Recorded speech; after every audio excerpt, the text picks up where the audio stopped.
پەیوەندم لە تەلەڤیزۆنی پەروەردەیی هەولێر دووبارە هاتمە وڵاتان لە بەرنامەیەکی دیداری تایبەت لەگەڵ مامۆستا دەیڤید کە پسپۆرە لە ماتماتیک و وەروە شێوەی وانەوتنەوەی ماتماتیک.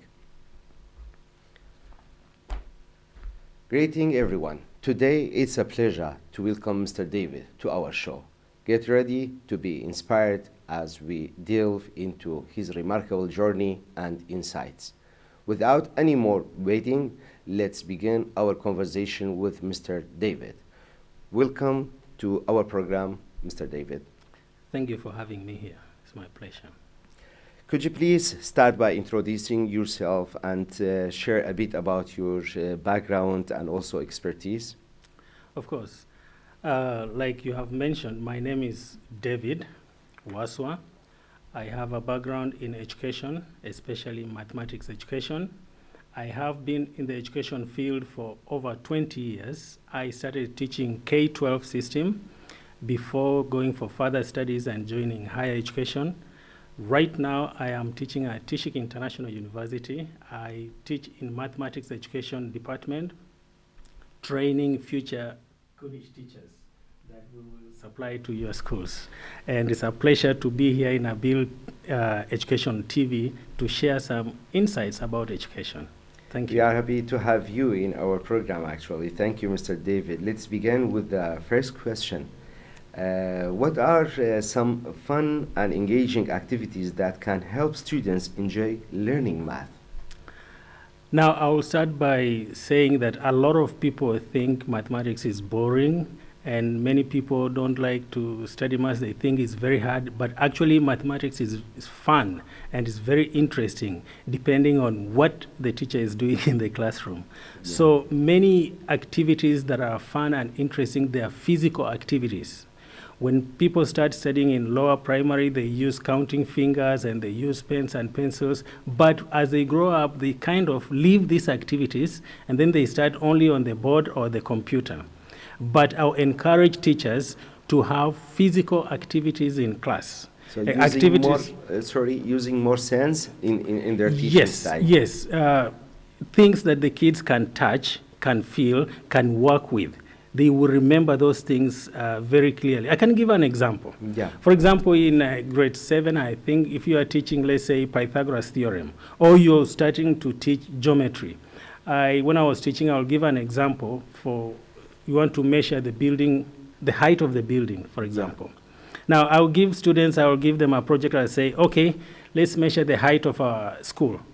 How long do you think this building is? What things can we use to measure this height? Now, this project alone will teach kids triangles.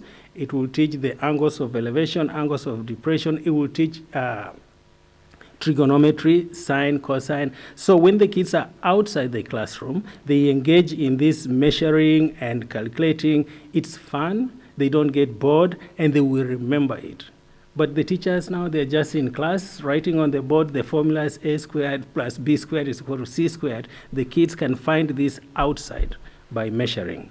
Yeah, you can send the information easier to their minds, as you said, by following these kind of the activities. So to sum up this point is that there are many activities depending on each topic that you are teaching and the grade level. Now, what I will advise is that try to find an activity that is physical, uses physical stuff that kids can touch in the classroom. And this does not apply only on younger grades. Even in grade 8, grade 9, and grade 10, when they study outside the classroom, they understand better, they are more relaxed, because sometimes the classroom gives some kind of phobia. When the maths teacher walks in class, students feel tense and they don't concentrate. When they are out, their mind is free, and therefore they can comprehend easily. For this, I named this program Math Magic because, math has magic, actually. It is magical. Yeah, thank you for sharing your insights on this topic. Now let's delve into another aspect. How can parents support their children in math education at home, even if they are not experts in mathematics? Actually, most of our parents, they don't have more information about the math. So do you have any kind of the way to encourage parents Yes, it's not only math. A lot of parents, some of them did not, after high school, maybe they dropped out, some of them dropped out of high school. So it becomes very difficult for parents to help their kids at home. But actually, it's very easy. What they need to do is just create an education environment at home. Now, in this culture, your culture that we are, especially the girl child, the girls, they have a lot of duties at home. Yeah, exactly. Like now in Ramadan. Yeah. When they go home, they have to prepare the meals, they have to do A, B, C, D.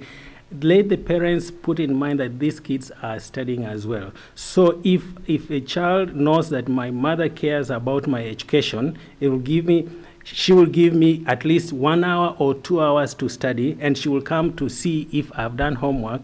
They will be very happy. They will get involved in studying. So that's number one. The parent have to create an educational environment at home. Even if the children are busy, yes, but at least take 1 hour or 2 hours to remind them, did you do your homework? Do you have anything that I can do for you? That's number one. Number two, the parents should provide the necessities. If a child needs a book, if a child needs, let's say, for example, they study far away from school, even if you do not have a lot of money, try to give something so that the child does not go hungry. If a child is at school and is hungry, they will not study very well. So the parent should, I know not many people are rich. People are struggling. The economy is hard. Yeah. But if you keep your child in mind that every day you can give something small for the child, this child knows that my parents care about my education. They will take me, even if he's on the motorbike, they will take me to school and bring me back. So the child understands this and will concentrate on the education. This is number two. Number three, the parents should have the environment at home as separate room or a table. You know, the mind is very sensitive. There is a place where you sit, the mind goes into study mode.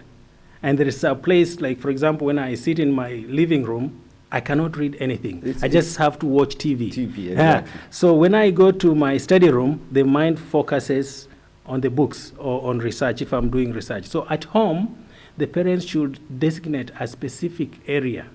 Maybe they don't have a big house. This is okay. Maybe even just within the living room, some corner, put a desk there, put a chair there, and say, this is your study area. So when the kid gets used to this, every time the child goes there, the mind is set now to studying, right? So this helps the child to do the schoolwork.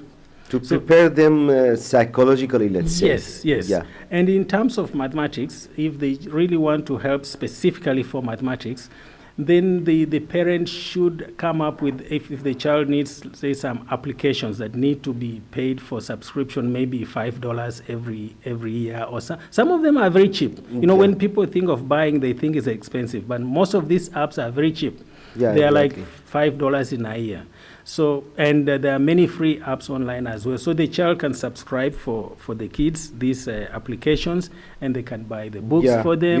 We will talk about the apps. Yes. So this is how parents can come in. The most important, the parents should show concern. This is very important. It works psychologically. That my parents are involved in this, even if they don't understand. Just to make sure you did your homework. Yes. Okay. What did you get from the homework you did yesterday? Did the teacher mark your homework? Yes. Okay. Let me see it. Oh, you got good marks. Congratulations. You buy for the child something because you did very well in school. I'll buy for you this one. This encourages them to maybe it seems as simple for the parents, this activity, but it's very important for kids. It goes a long way to inculcate the mentality of studying and schoolwork in the child. They are very basic, but they help a lot. Yeah, I appreciate your perspective on the previous question. Let's now shift our focus to teachers. Can you share some tips for teachers to make math lesson more interactive and understandable for students?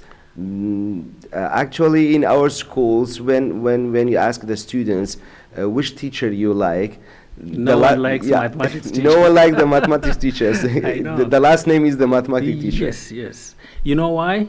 Because traditionally, people think mathematics is difficult, and the teachers also reinforce this by going to class and telling them, you have to be serious, mathematics is difficult. If you do not understand, maybe sometimes earlier on there used to be flocking. Nowadays, governments have removed corporal punishment, so it's not there. Though some schools, maybe in rural areas, they still have this. But this only reinforces the kid to know that maths is difficult, maths is not easy. So teachers should refrain from this. Instead, they should create a happy environment in class. Now, this question is related to the first question you asked me. Now, the teachers are really in the classroom, they're the main people in the classroom. They will dictate the mood of the class. So what they need to do is to become close to students, not as friends, but to understand. If you are teaching teenagers, for example, you have to put your mind in the teenage group so that you are able to reach them. Yeah. Now, I always tell people that teaching does not occur every day in the class. Only teaching happens in specific moments in the classroom. Otherwise, we're just giving materials, they write down. They're not learning, they're just copying notes. So the teacher should notice the moments we call teachable moments. When a student asks a question, that's the time you take advantage and explain further and deeper.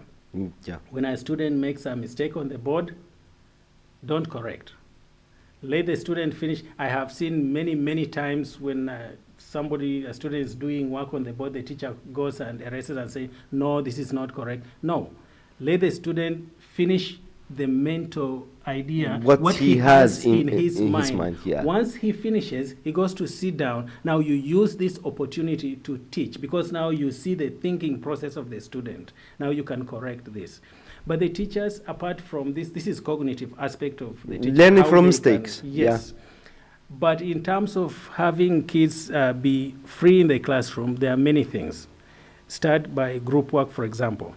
You know your students, you know who does well with what, who is better in what. So you form group works, and you can appoint leaders, people who are very good in putting the groups together, so that you as a teacher, you are not just in front talking.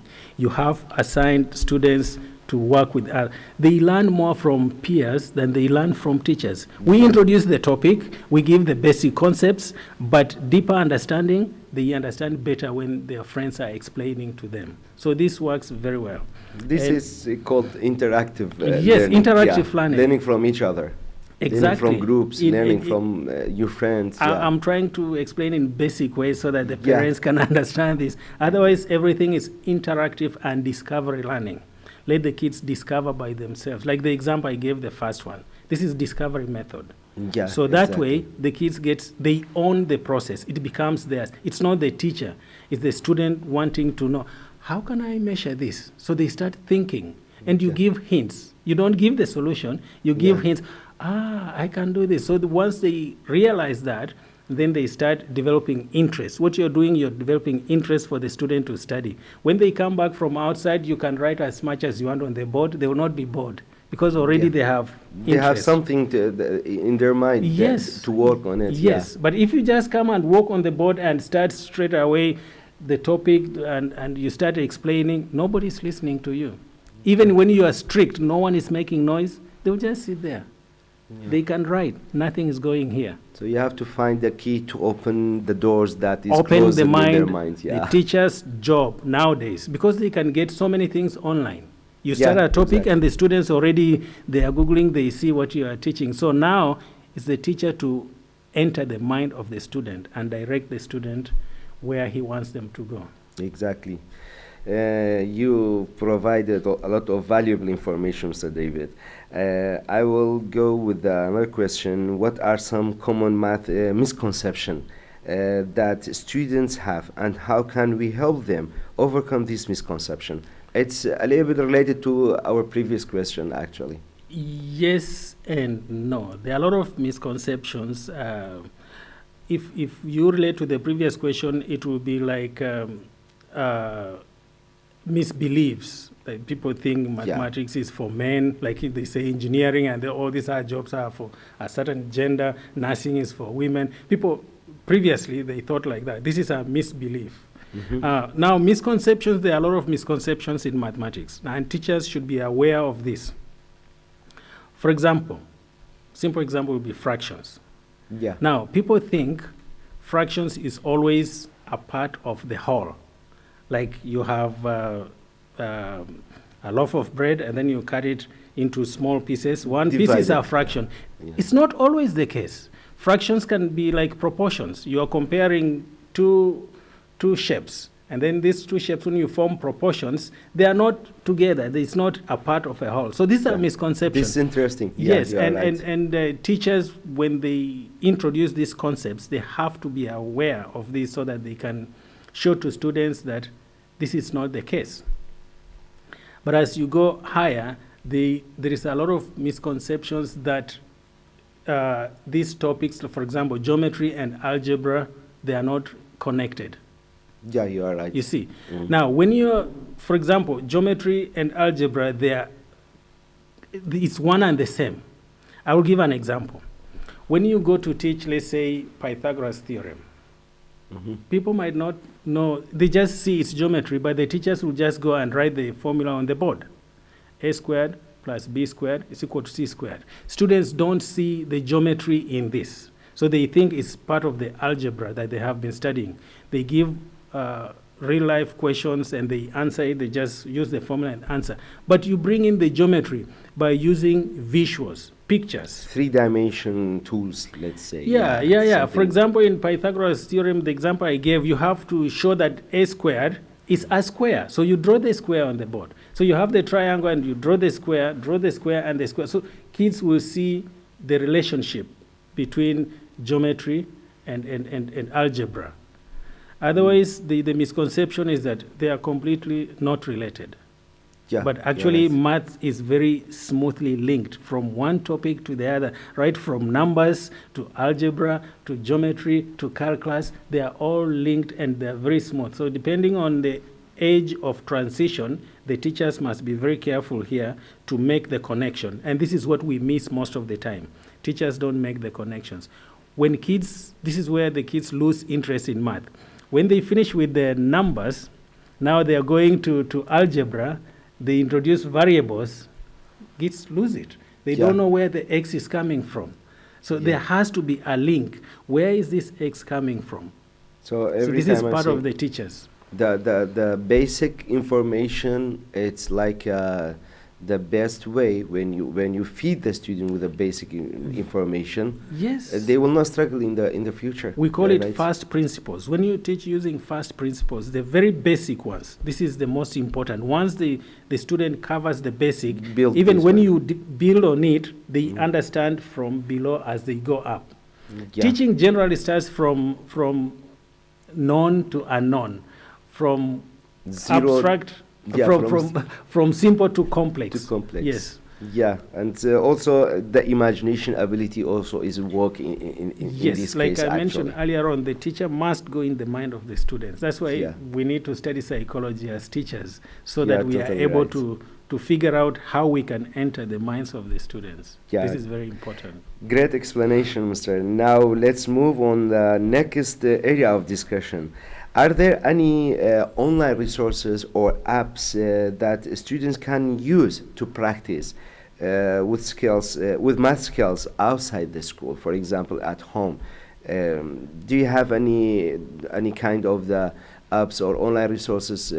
Feel free to share with us in our Mr. Pewa, now we are living in the technology age. Yeah, exactly. With the advent of AI, everything is possible. But I must give a warning first before we look into any other apps. Yeah. For example, AI is not very great when it comes to mathematics. A lot of students will just go to ChatGPT and type in the question and they copy the answer. Most of the time, like more than 80% of the time, the answer is not correct.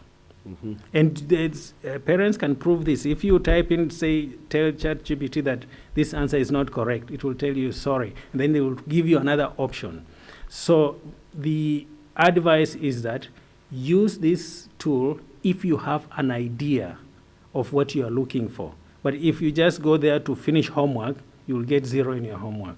So if you have some idea, you can walk through and say, oh, this is not correct. And then you can, it will give you an idea, but it will not solve for you.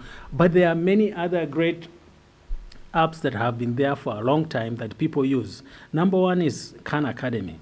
Khan Academy is very, Khan Academy is very useful. I think we have it here.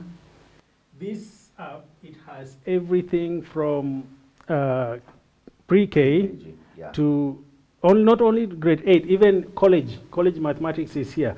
All topics that you can think of. If you click on any, it's a video, it's like YouTube. He will explain the concepts, and you can search specifically which one you need. All the topics are here and very well explained, including examples, including exercises. First of all, he has worked out examples, and then he will give exercises. Now, he does not give answers to the exercises, but he has enough. Like step by step. It's going step by step explaining the topic. He will explain in a video. Then after that, he will give worked out examples that he has already solved, and then there will be an exercise. This is one. This covers all of them. But number two, which is very common and free, the Khan Academy, before when it started, it was free, but they now introduced some sort of payment to support them, but they still have a free version. Yeah. So no need to pay. But YouTube, YouTube is actually, if you ask me, I would say it's number one, because when you want to learn anything, actually, not only mathematics, when you go to YouTube and type in whatever you want, you will see so many people. Now, the catch here is, don't just concentrate on one. Listen to at least 2 or 3 people to see if they are giving the same answer. And when you are there, you can identify who actually understands the concept of what you are looking for. Compare. So at the beginning, compare many. Then eventually you will settle to one that you are comfortable, that has been giving correct answers. So YouTube is actually, it's amazing. You see, like these are YouTubers. Now, when the problem here is that when our children go to YouTube, they kind of get diverted. But depending on how the parents have directed and the teachers have given the homeworks, they can find something for them to use here on YouTube. But when you go a little bit higher, there is what we call Desmos. This is a graphing calculator. This is very, very good for algebra and also geometry. This one, when you are teaching concepts like inequalities, like functions, you can graph your stuff here, and it will give you, it's very easy. You can change the you can change the numbers on the X and Y axis. It's just a canvas. And this is online and for free? This is online and it's completely free. Like, for example, you want to show, let's say, an equation y is equal to, it has its own keyboard as well. Yeah. Y is equal to, let's say, 3x. Y is equal to 3x. It's a straight line. Exactly. And the kids can see this. Now, you can, even inequalities, you can also show them here. There is a way, if we use curly brackets, to give the domain and range of the graph. Yeah. Domain and range of the graph, we have, you can go to the settings also, and you can set, you see the x-axis, the y-axis, and there are more options here. So it's very interactive, and it's very good for algebra and geometry. They can make this kind of the imagination as we discussed earlier. Yes. Yeah. And another one that I can show you is called GeoGebra. This is very comprehensive for geometry, starting from undefined terms like points, lines, and all the angles. All the geometry that you can think of in high school is here. When you want to make, let's say, a straight line, this is a slider, it's not a line. If you want a point, you just come and put the point here, and this will give you the coordinates. Yeah, good, yeah. This is more advanced, comparing with the previous Desmos? Yeah, comparing with the Desmos? Yes. This one now is specifically for geometry. Desmos is both algebra and geometry. But GeoGebra is specifically for geometry. I can tell you, I saw one of the lecturers in one of the universities, I think it's Aladdin. He teaches this very well. If you find that, you can listen to him. He has a whole course on GeoGebra. It's very, very beneficial for students. Yeah, these are just a few of the things that you can find out, beginning from the YouTube, which is very common for everyone, and these are very specific only for education. If they start searching for one of these, as you know, this is AI, and yes, they will lead the students to find out more websites and also exactly. more apps related to the same. True, but also we have some applications that will give you, the students will type in the question and it gives the answer straight away. Yeah, I try to discourage students from this, because even if it gives step-by-step solutions, a lot of times students are not interested in this. They just want to find the solution, finish the homework, and give to the teachers. Right. So there are many. Yeah, right. Many of them. Actually, I'm going to ask you another question that was a comprehensive answer and also explanation. Let's now talk about how important is it for students to understand the practical application of math in everyday life. I will change this question to another question, which is, when I was student, every time there were a question in my mind. There were many questions in my mind when I'm studying the math. Not just me, all my friends also. They are asking, okay, we are not using this in our daily life. I almost knew what you are going to ask. Yeah, I know. Because this is a common question. I always tell my students, like I said at the beginning, I train teachers. So I always tell my students, if your student asks in class, where am I going to use this? You as a teacher, you have failed. This is my mantra. This is my motto. I tell my students, when you go to teach, and a student asks you, where in life am I going to use this? It means you as a teacher, you have failed. It's the teacher's mistake. Yes.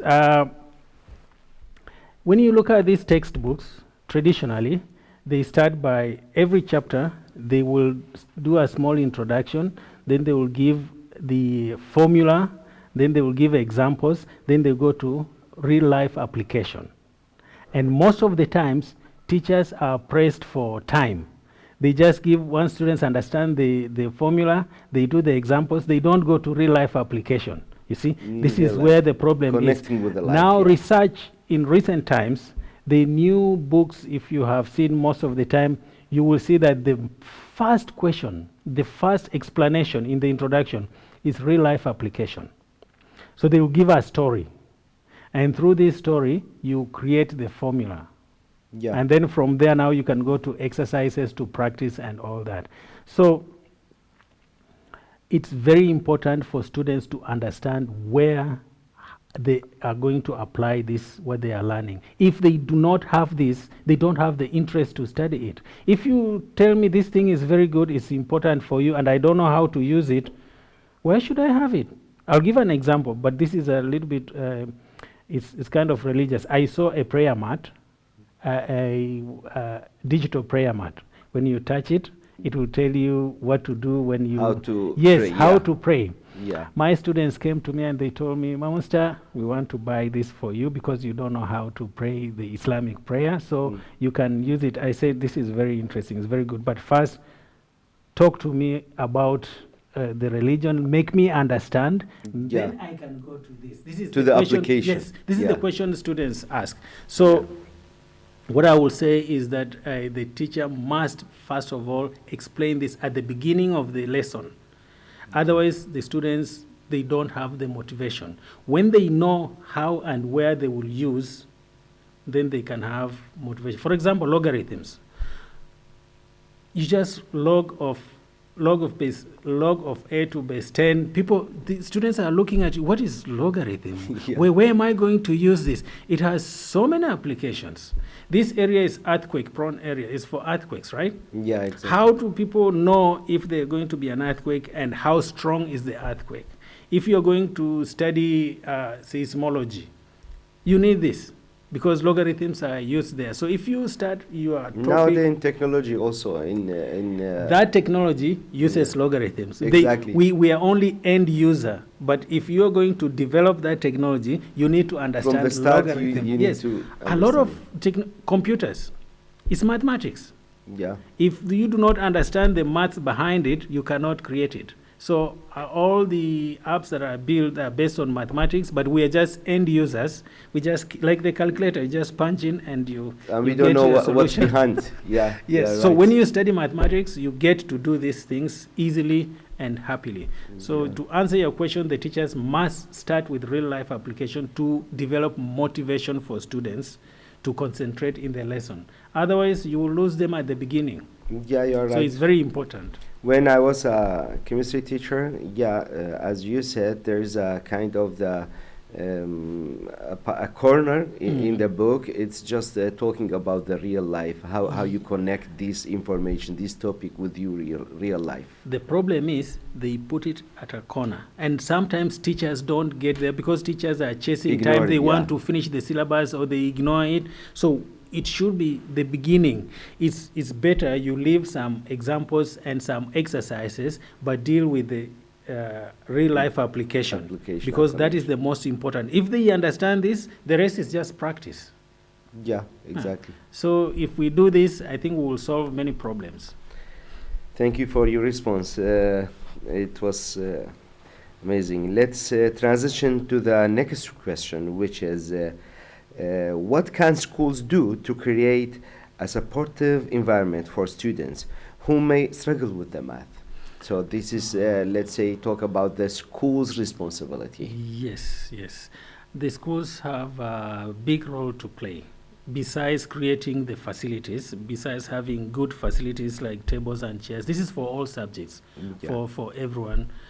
They also need to create a disciplined environment, clean environment for students. And then now we come to the classroom, especially for mathematics, there are many ways that schools, through teachers, can come into this. They can create after-school programs and assign teachers to help struggling students.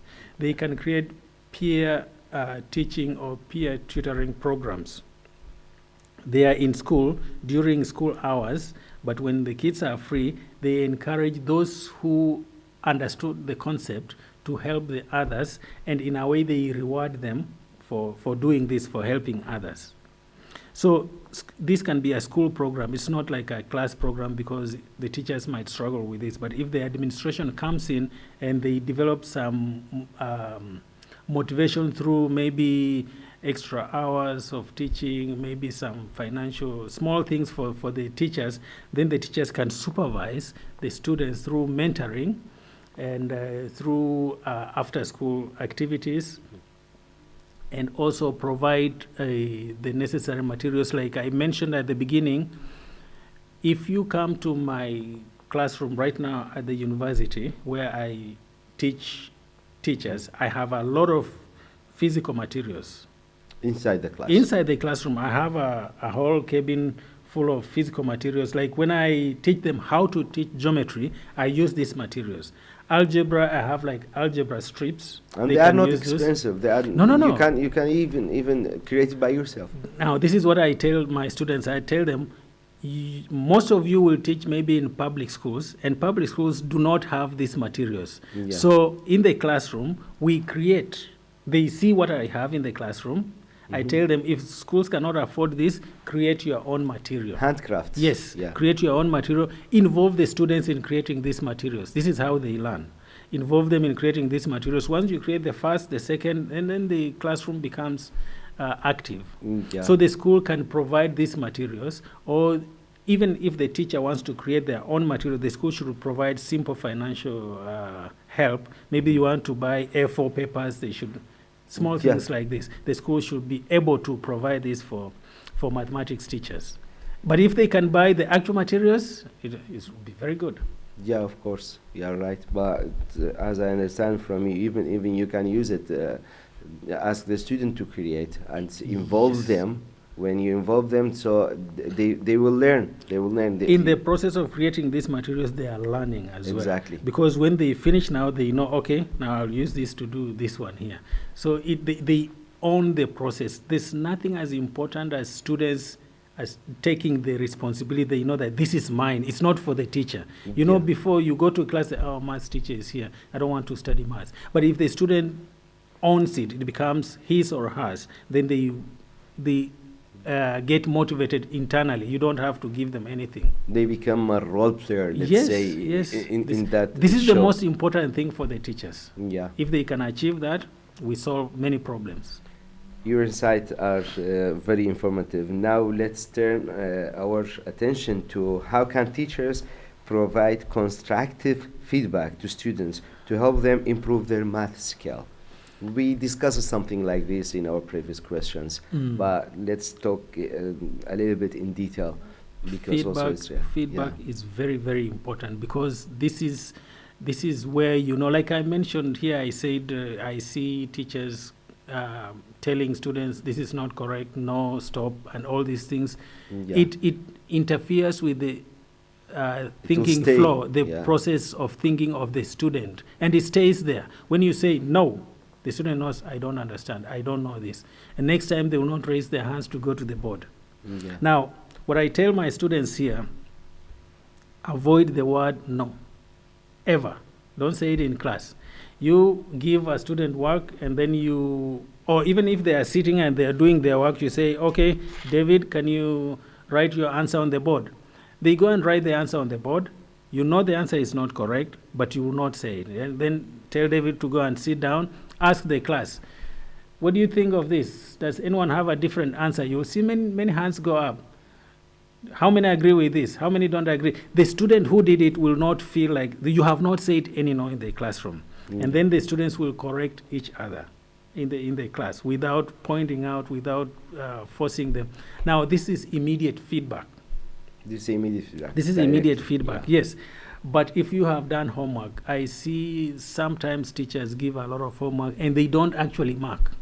This is a very big problem. Yeah, you are they right. give homework, and if you know you are not going to mark homework, don't give it, because then it will be useless. Tell students, okay, this is for your own practice. I will not mark it, but do it. It will help you to understand more. But this one, do it. I'm going to mark it. Don't give many questions that you cannot mark, because you have to check every answer and go to the students. If you cannot speak with one by one, write the comments there.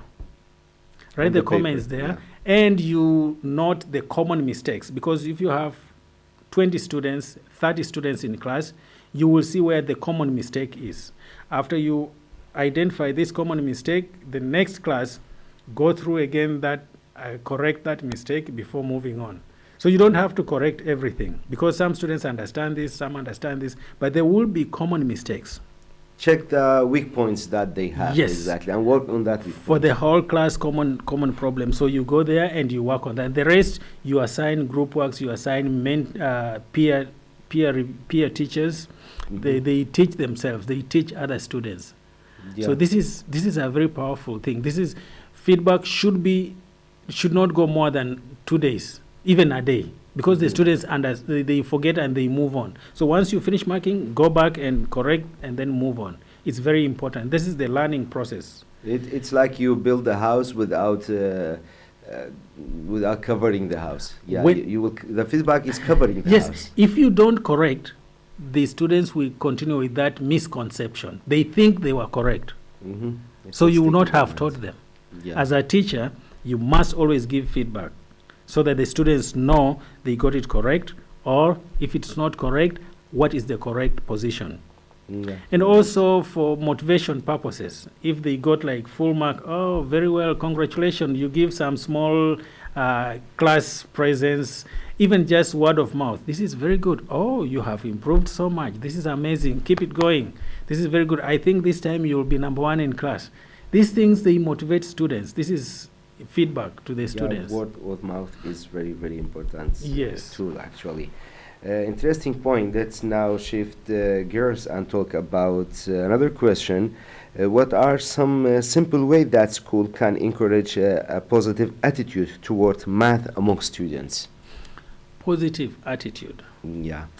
Now, positive attitude is has to do with motivation. I've mentioned about motivation before, but By the teachers, yeah. yes, now the school can create a reward system. Like when I was studying, every month we will do an exam, mathematics exam, and they will arrange the chairs in the classroom based on who is number 1, number 2, number 3 in performance, so that people will struggle to be in front at all times. But again, this may demotivate other students. They say, oh, always this guy is in front. Yeah, right. So we have. The school should come up with a system of rewarding the students who have performed highly and make the announcements. This year we have 10 students who are going to Cambridge, let's say it's primary school, who are going to Cambridge University, they are going to do medicine, blah, blah, blah. So the school motivates the others to come. And they can even sponsor a few students. They come up with a sponsorship. They say, okay, the first 2 students, we will cover half of your tuition fee or something like this. Next year, we will... this is for private schools, let's say. For private schools. Yeah. Because it will now motivate the others to work very hard. For public schools, just to see their names.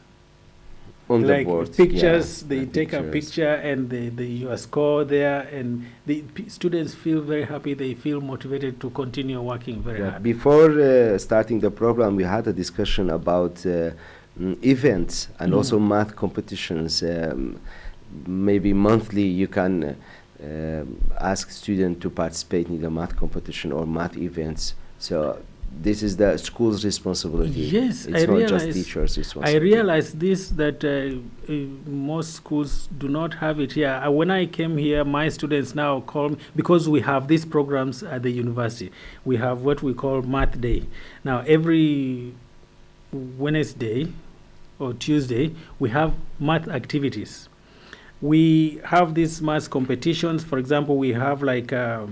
we choose a book if there's grade 11, because they are going to teach in primary and secondary. So we have competition for grade 11 book. We give them 2 weeks to read the book, and then we say, okay, next week we'll have a competition.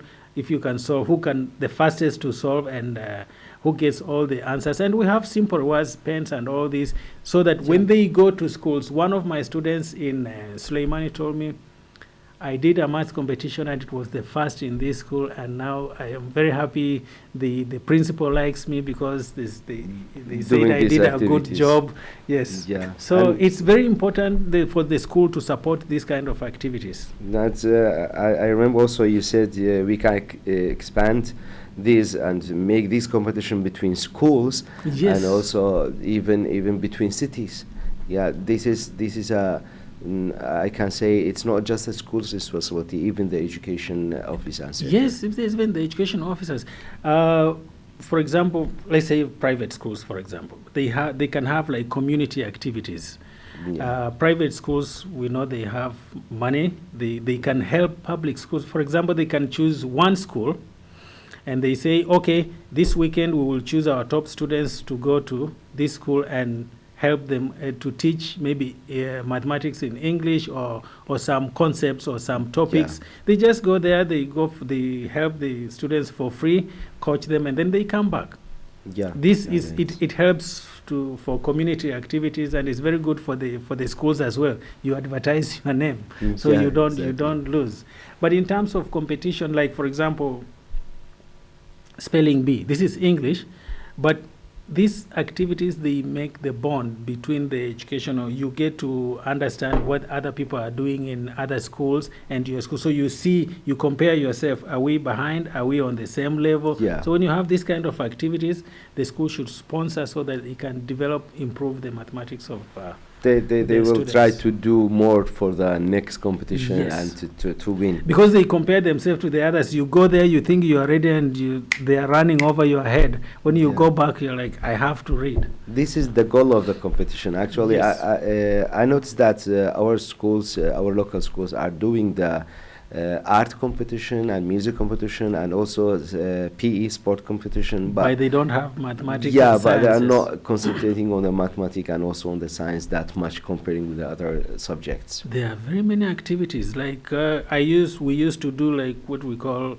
it's mathematics Olympic, but we don't do the Olympic that the international. The international Olympics. one. No, we create like tables, like let's say 5 stages. So we give simple questions here, more advanced questions there, advanced as they go, and then it's a race. So there are groups, like 5 people in Yeah, each this is group. interesting, So actually. how fast you can solve this, and you run quickly to other table and solve quickly and To solve run the quickly same. to other table. Who will finish fast? This is it's a very nice game, and kids love it. They And enjoy it. they so have much. a limit time and Yes, they have yes. to reach the It's last about how point. fast you can answer. And if you cannot, you raise your hand, a member of your group will come and take over and continue. Yes. Yeah. So it's very interactive, and it helps to bond the students so that Exactly. students can help each other. Exactly, you're right. Last but not least, how can students overcome the mathematic exam anxiety and also the fear of the exam? When the student entering the exam, when they are doing the math exam, they have a kind of the fear every time. Mathematics phobia and anxiety is one of the major challenges. I have done research in this field, Yeah. and just to talk a little bit about it, phobia emanates or generated from stereotypes. Now, stereotypes is what I mentioned at the beginning, that people think mathematics is difficult, mathematics is for men, mathematics is boring. These are what we call stereotypes.